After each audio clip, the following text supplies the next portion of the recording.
Je m'appelle Alexander Kirietsky. Je rédige ma propre poésie en 4 langues, en russe, en français, en italien, en espagnol. Mais j'ai 48 ans. Si j'avais demandé l'asile politique en Europe, au Canada, avant de Gorbatchev, j'aurais reçu l'asile immédiatement et mes diplômes seraient reconnus comme toujours depuis le début du XXe siècle jusqu'à 1985. Mais car les démocrates avaient vaincu en URSS, j'ai perdu le droit sur la consécration. Je voudrais dire que mon master italien n'est pas valable ici. Je suis venu en Europe il y a 19 ans. Et pendant 19 ans, je n'ai pas pu me légaliser, ni en Europe, ni au Canada.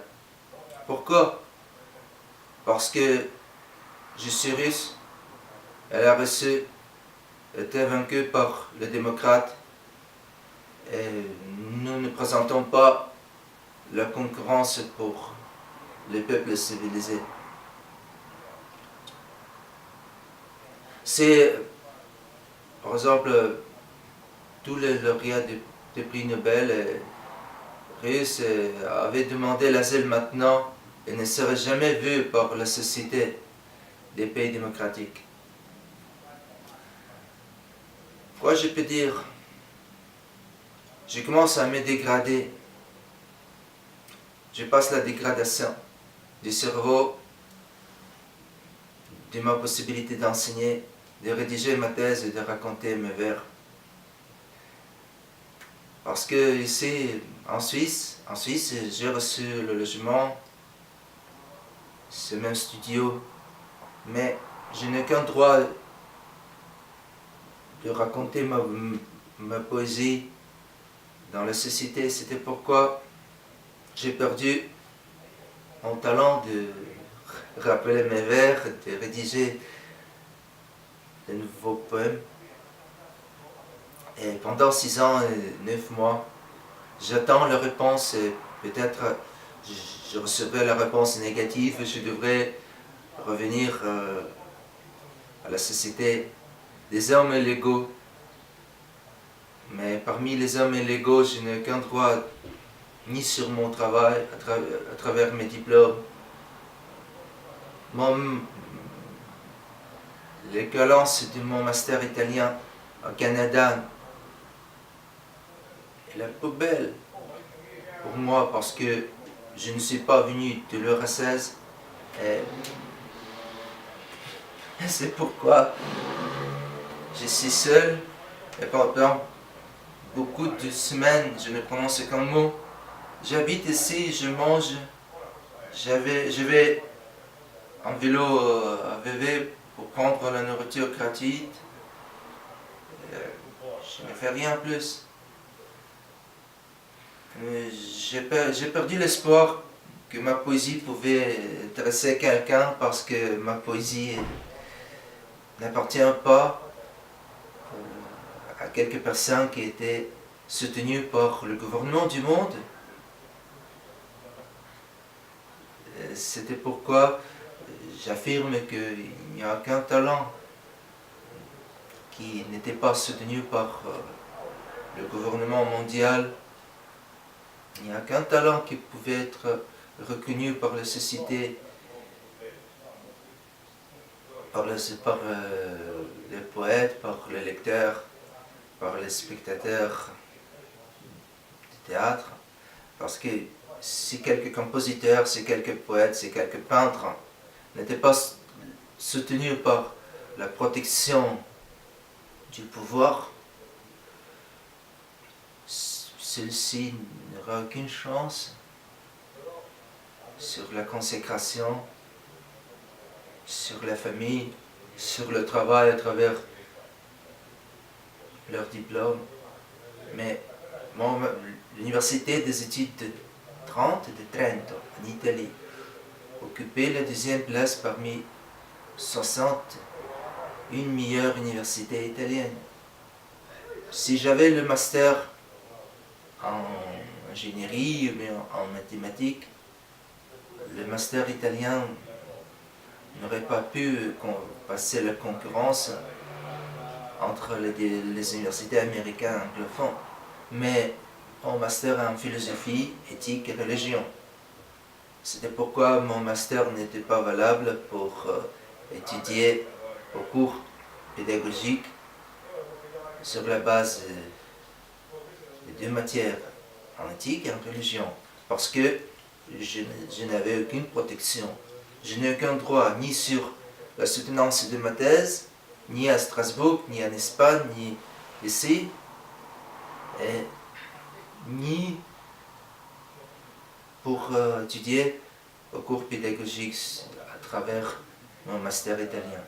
Et en même temps, on me dit que mon diplôme d'Ouzbékistan est plus valable que mon master italien parce que l'Ouzbékistan, comme Somalie, comme Pakistan, appartient aux pays musulmans et la Suisse n'a aucun droit de ne pas reconnaître le diplôme musulman pour étudier au cours pédagogique. C'était pourquoi je passe ici 6 ans sans développement.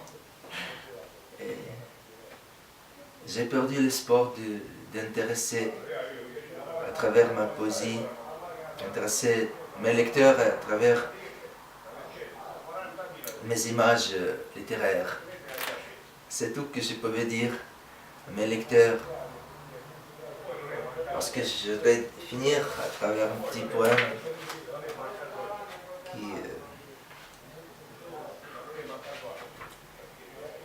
qui s'appelle « Sur la vie de mon corps ».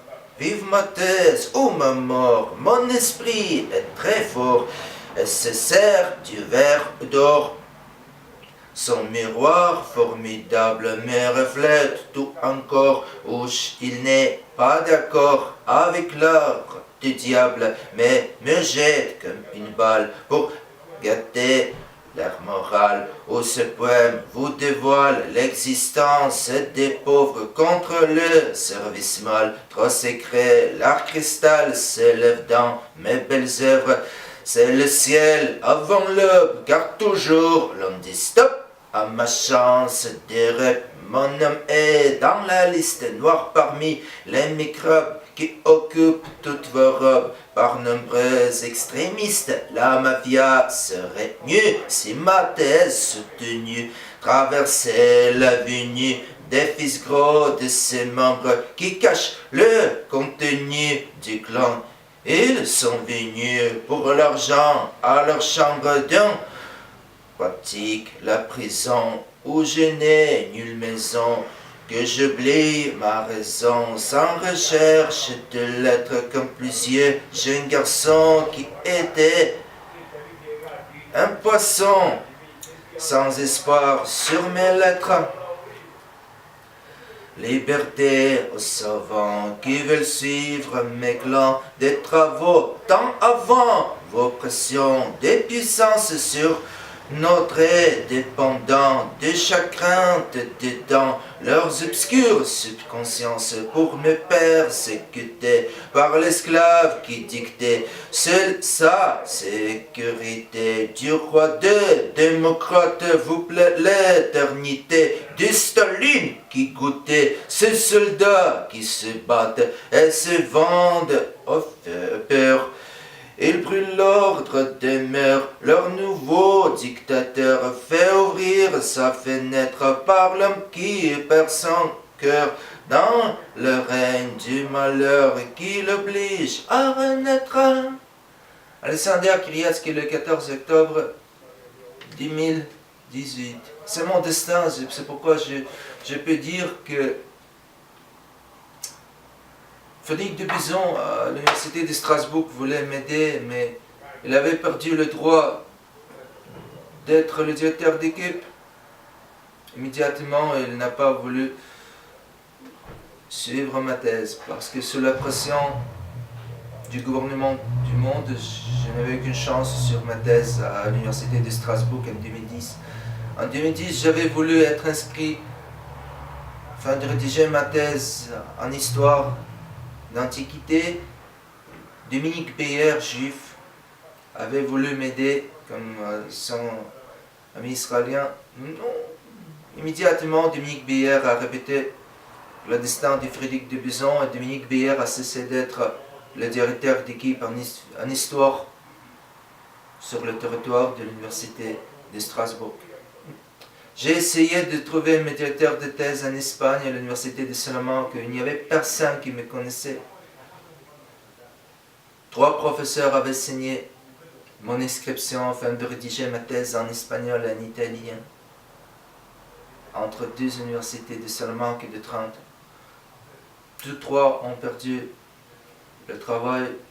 Le doyen Pablo García Castillo, le décan en philosophie, était envoyé en vacances sabbatiques sans révision, comme Frédéric de Buzon était envoyé en vacances sabbatiques pour l'année académique 2010-2011.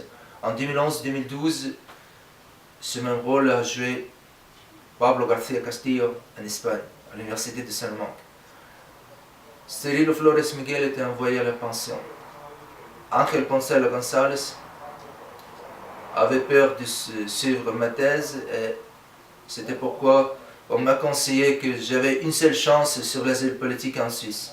Si j'avais demandé l'asile politique en France ou bien en Espagne, en 2012, j'aurais reçu la réponse négative immédiatement. En 2012, en fin 2012, je n'aurais eu aucune chance sur l'asile sur le territoire de l'Europe. C'était pourquoi j'avais une seule chance de demander l'asile en Suisse, mais la Suisse ne pouvait pas me dire non, en même temps avait la possibilité de m'aider, de me soutenir, de présenter sur un studio pendant 6 ans et 9 mois. Mais c'était bien mieux que dormir dans la rue, dans la tente, comme mon ami qui...